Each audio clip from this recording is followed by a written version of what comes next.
On air दे नाल तुसी लगातार जुड़े हुए हो। तुहानू हर एक अपडेट ऑन एयर दे वल्लों दित्ती जा रही है, चाहे वो दिल्ली दी होवे, चाहे फिर वो हर एक किसी भी बॉर्डर दी होवे।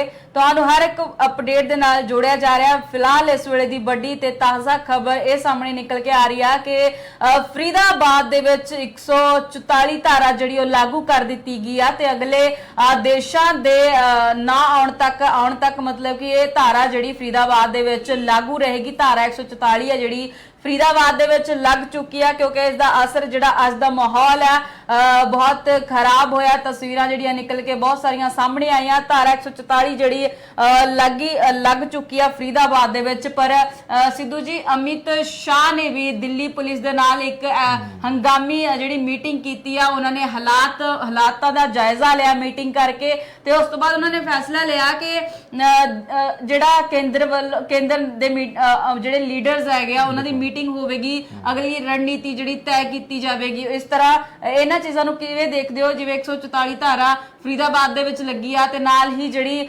अमित शाह दे वल्लों मीटिंग की गई आ ते उस तो बाद उन्होंने कहा कि केंद्र सरकार दे वल्लों केंद्र दे मंत्रियों वल्लों मीटिंग होवेगी इन्हां हालातां नूं लैके की कहना चाहोगे? सिमी पहला भी दिल्ली दे विच ये गल आई सी सामने कि धारा 144 26 जनवरी की जिहड़ी है परेड इस तो पहला लगाई जाए, क्योंकि एक डर सी उन्हां नूं कि किसान जिहड़े आ वो अपने ट्रैक्टर ट्रालियां दी जिवें परेड कड्ढण दी गल आ रही वो अगे ना आ सकन। पर दूजे पासे ये देखिया कि हुण ये होया कि हरियाणे दे फरीदाबाद विच धारा 144 की खबर जिहड़ी आ हुणे सामने आ रही है।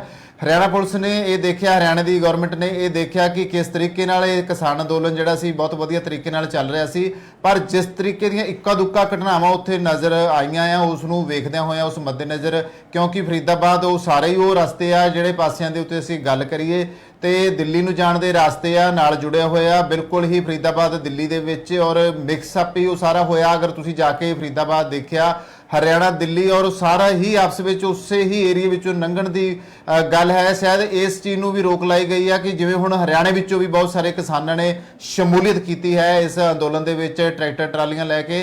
इस चीज़ के मद्देनज़र 144 जिहड़ी धारा लगाई गई है। 144 धारा का मतलब ये है कि जिहड़े इकट्ठ है वो नहीं होने चाहिए, इकट्ठ नूं रोकण वास्ते ही ये धारा लगाई जाती है। दूजे पासे हुण जो हालात है इस वक्त दिल्ली के बने हुए आ, जिस तरीके लाल किले के उत्ते जाके झंडा फहराया गया, नाल ही उत्थे ट्रैक्टर जिहड़े लैके किसान पहुंचे आ, और काफ़ी वावेला जिहड़ा उत्थे मचिया उस नूं लैके जिम्मेवारी हुंदी आ गृह मंत्री दे उत्ते कि गृह मंत्री जिहड़ा हैगा डिफेंस की सारी चीज़ जिहड़ी आ उहदा इख्तियार दे विच आउंदी आ। उहनूं देखना पैंदा कि इस टाइम देश दे विच अंदरूनी जो माहौल है वो किस तरीके का बनया होया। सो अंदरूनी माहौल नूं लैके ही अमित शाह जिहड़े कि केंद्रीय गृह मंत्री भारत सरकार ने उन्हां वल्लों मीटिंग जिहड़ी आ वो सद्दी गई है, और खास तौर पर पुलिस नूं तकीद कीती है, क्योंकि जो स्थिति जिहड़ी है ਉਹਦੇ बारे ही वो एक्शन लैण दे हालातां विच ने। सो इस वेले ये दो वड्डियां खबरां ने जिहड़ियां सामने आ रहीआं ने कि हरियाणे दे फरीदाबाद विच धारा 144 लगा दित्ती गई है, ते दूसरे पासे केंद्रीय गृह मंत्री अमित शाह वल्लों जिहड़ी आ हंगामी मीटिंग जिहड़ी आ बुलाई जा रही है, और पुलिस कोलों जिहड़ी आ इस बारे तस्दीक किया जा रहा कि इस तरह के हालात दिल्ली विच क्यों बने और किस तरीके नाल जिहड़े आ किसान उत्थे एंट्री पाई आ। हालांकि ट्रैक्टर रैली जिहड़ी आ वो पता लग्या कि रिंग रोड तो जो एक गई सी, उस तो बाद जिहड़े बाकियां नूं भी उत्थे जाके सरवण सिंह बधेर होणां ने सिमी उत्थे सद्दा दिता सी, और किसान जिहड़े आ बाकी ट्रैक्टर ट्रालियां लैके उत्थे अपने पुजने शुरू होए। ट्रैक्टर जिन्ने कि पुज सके वो देखे।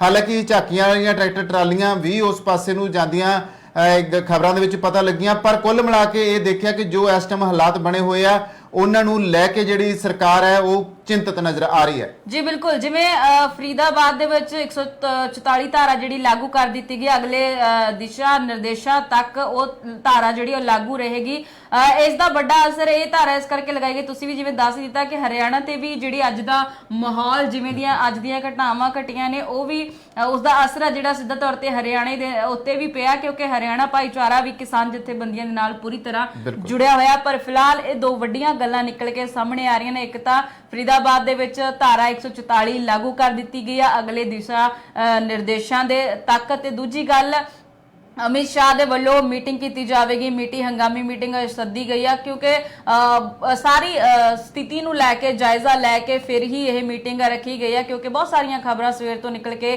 ਸਾਹਮਣੇ ਆ ਰਹੀਆਂ ਨੇ। ਹੁਣ ਦੇਖਣਾ ਇਹ ਹੋਵੇਗਾ ਕਿ ਮੀਟਿੰਗ ਦੇ ਵਿੱਚ ਫੈਸਲੇ ਕੀ ਲਏ ਜਾਣਗੇ, ਕੀ ਨਵੀਂ ਰਣਨੀਤੀ ਤੈਅ ਕੀਤੀ ਜਾਵੇਗੀ, ਕਿ ਕਈਆਂ ਤੇ ਕਿਉਂਕਿ ਜਦੋਂ ਵੀ ਇਸ ਤਰ੍ਹਾਂ ਦੇ ਫੈਸਲੇ ਲਏ ਜਾਂਦੇ ਨੇ ਸਿੱਧੂ ਜੀ, ਕੋਈ ਨਾ ਕੋਈ ਵੱਡਾ ਫੈਸਲਾ ਜ਼ਰੂਰ ਲਿਆ ਜਾਂਦਾ ਹੈ, ਕਿਉਂਕਿ ਜਿਵੇਂ ਜਿਵੇਂ ਦੀਆਂ ਘਟਨਾਵਾਂ ਸਾਹਮਣੇ ਆ ਰਹੀਆਂ ਸੀਗੀਆਂ, ਹੁਣ ਕੋਈ ਨਾ ਕੋਈ ਐਕਸ਼ਨ ਜਿਹੜੀ ਸਰਕਾਰ ਹੈ, ਕੇਂਦਰ ਸਰਕਾਰ ਆ, ਉਹ ਵੱਡਾ ਐਕਸ਼ਨ ਜ਼ਰੂਰ ਲਵੇਗੀ ਇਸ ਮੀਟਿੰਗ ਦੇ ਵਿੱਚ।